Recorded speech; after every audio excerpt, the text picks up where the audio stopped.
Break के बाद खबरों में फिर से आपका स्वागत है।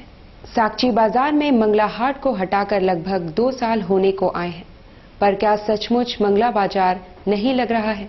इसकी पड़ताल हमने की है। प्रशासन द्वारा साकची बाजार से मंगला हाट को हटा दिया गया है और पिछले लगभग 2 वर्षों से उन्हें अनुमति नहीं मिल रही है।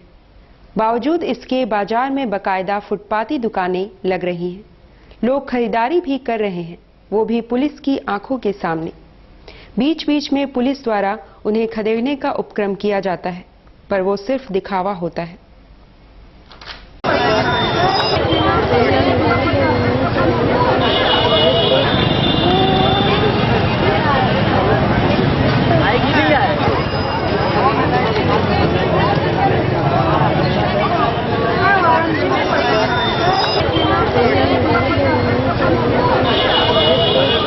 क्या दिक्कत हो रहा है? बहुत दिक्कत है। स्कूल का फीस है, स्कूल का कॉपी है, अभी गर्मी का छुट्टी मिला है, उसका 2 महीना 3 महीना का कुछ स्कूल का छुपेद छपेद लगाते हैं, पुलिस आते हैं तो भाग जाते हैं। टाटा वर्कर्स यूनियन की बैठक में मेडिकल एक्सटेंशन समेत कई मुद्दों पर चर्चा हुई। मंगलवार को टाटा वर्कर्स यूनियन के अध्यक्ष आर रवि प्रसाद की मौजूदगी में कमेटी मीटिंग का आयोजन हुआ। बैठक में मेडिकल एक्सटेंशन पर खास तौर पर चर्चा हुई। इसके अलावा पिछले 3 माह के अकाउंट और कुछ लंबित मुद्दों पर भी कमेटी सदस्यों ने अपनी राय रखी। Committee meeting schedule committee meeting था, एजेंडा के हिसाब से कंडोलेंस था, पिछला मीटिंग का मिनट्स का कंफर्मेशन था और 3 महीने के अकाउंट्स था। उसके बाद ये तीनों एजेंडा के हिसाब से मीटिंग में ख़त्म होने के बाद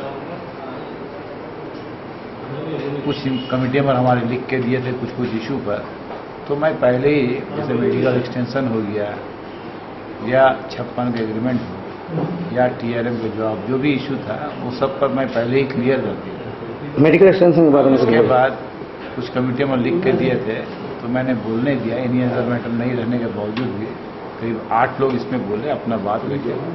उसके बाद मैं कंक्लूड किया एक पॉइंट पर, जिस पॉइंट पर उन लोग को कंफ्यूजन था, सारा पॉइंट्स मैंने क्लियर किया और हाउस से काफ़ी संतुष्ट है। उधर दूसरी ओर विपक्षी खेमा के भगवान सिंह ने हमेशा की तरह यूनियन के कामकाज पर प्रश्न चिन्ह उठाते हुए कहा कि यूनियन की प्रतिष्ठा गिर रही है। एक्सटेंशन के ऊपर ही बातचीत हुई और मीटिंग में ये हुआ कि भाई यथा स्थिति जो पहले था जैसा उसी तरह होना चाहिए। मेडिकल एक्सटेंशन में किसी तरह का कोई छेड़छाड़ जो है तो बर्दाश्त नहीं होगा। अध्यक्ष महोदय क्या कहना है? अध्यक्ष भी बोले कि हम सहमत हैं, लेकिन हम लोग बातचीत कर रहे हैं।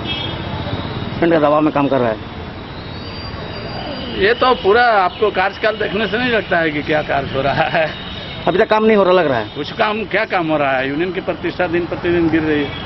डिमना चौक पर लावारिस हालत में पड़ी एक बालिका को समाज सेविका प्रीति सिन्हा ने MGM अस्पताल में भर्ती कराया है। डिमना चौक में पिछले कुछ दिनों से लावारिस हालत में पड़ी एक बालिका को समाज सेविका प्रीति सिन्हा ने उठाकर MGM अस्पताल में भर्ती कराया है।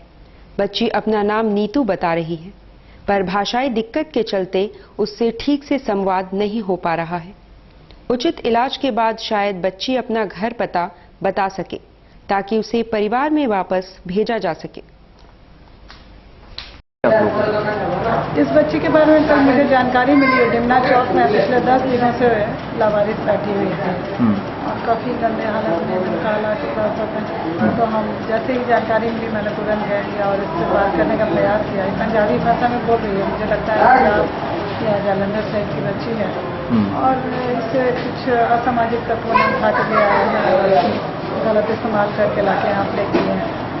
क्या कुछ बोल पा रही है? कुछ गलत हुआ उसके साथ? नहीं, ये तो नहीं बोल पा रही है, लेकिन अपने पिता और माता के बारे में बता रही है। उसको सेंस है, ऐसा नहीं कि सेंस नहीं, उसको इतना ज्ञान है कि उसको बाथरूम जाके बाथरूम जाना चाहिए या खाना खा के रैपर डस्टबिन में फेंकना चाहिए। मैंने इसको कॉपी किया और इसको जब नहलाया धुलाया गया, साफ सुथरा पहनी तो अच्छा फील कर रही थी। झारखंड प्रदेश मोमीन कॉन्फ्रेंस ने उर्दू सरकारी शिक्षकों के तबादले पर आपत्ति जताते हुए उपायुक्त को इस संबंध में एक ज्ञापन सौंपा। सरकारी उर्दू शिक्षकों के तबादले पर झारखंड प्रदेश मोमीन कॉन्फ्रेंस ने आपत्ति जताते हुए उपायुक्त को एक मांग पत्र सौंपा है। कॉन्फ्रेंस के अध्यक्ष सलाउल्लाह अंसारी ने कहा कि तबादले से परेशानी नहीं है, पर उसकी जगह उर्दू शिक्षक को ही लाया जाना चाहिए। बाहर वाली स्कूलें जो थी वहाँ से तमाम जो टीचरों को ट्रांसफ़र करके वहाँ पर जो है हिंदी भाषी के टीचरों को ले आकर के दे दी।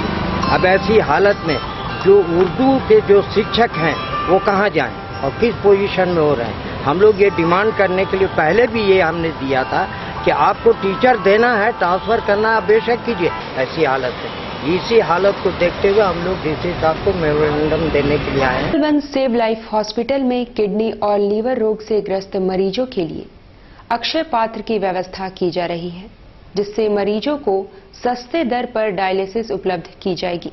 आदित्यपुर स्थित 111 सेव लाइफ हॉस्पिटल में किडनी लीवर के गरीब मरीजों के लिए विशेष व्यवस्था की गई है।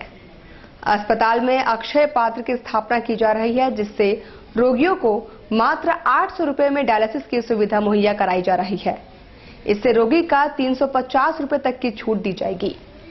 111 सेव लाइफ हॉस्पिटल के निदेशक डॉक्टर ओपी आनंद ने अक्षय पात्र के विषय में विस्तार से जानकारी दी।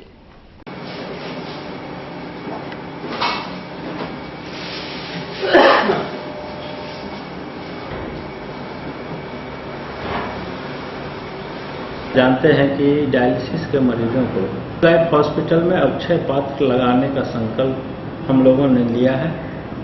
अक्षय पात्र का सीधा सा मतलब ये है कि जो भी जरूरतमंद व्यक्तियों को डायलिसिस कराने के लिए आर्थिक सहायता की जरूरत होगी, उन मरीजों को इस अक्षय पात्र से आर्थिक सहायता कैश के रूप में दिया जाएगा।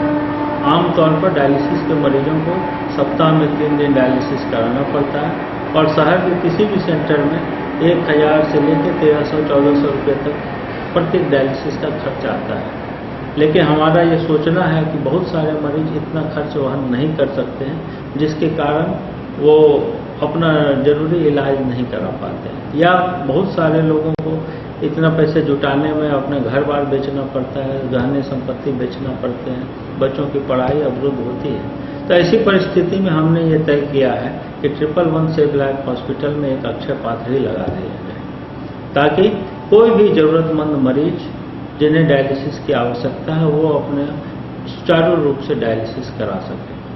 कदमा गुरुद्वारा साहिब में बच्चों को गुरुवाणी की जानकारी दी गई। कदमा गुरुद्वारा साहिब में सिख समुदाय के बच्चों को गुरुवाणी के विषय में बताया गया।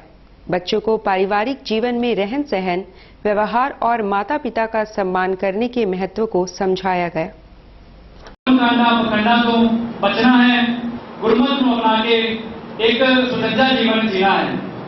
उस करके जिन्हें भी प्रचारक आप जी गुरमत की जानकारी देते हैं, बीच में आकर बोली कि भाई अमृत छड़ के सिख ने वर्त नहीं रखने, फिर भी साढ़े घर से वर्त रख के जाते हैं। तो सानू आप चाहिए है कि असं अपने घर से भी चाहे साढ़े कोई वड्डे ने बुजुर्ग ने उन्होंने असं आप बोलियां करें पखंड। रानी कुदर स्थित शिव हनुमान मंदिर में वार्षिक पूजा अनुष्ठान का आयोजन किया गया, जिसमें बड़ी संख्या में भक्तों ने भाग लिया। अनुष्ठान के बाद भक्तों के बीच भोग का वितरण भी किया गया।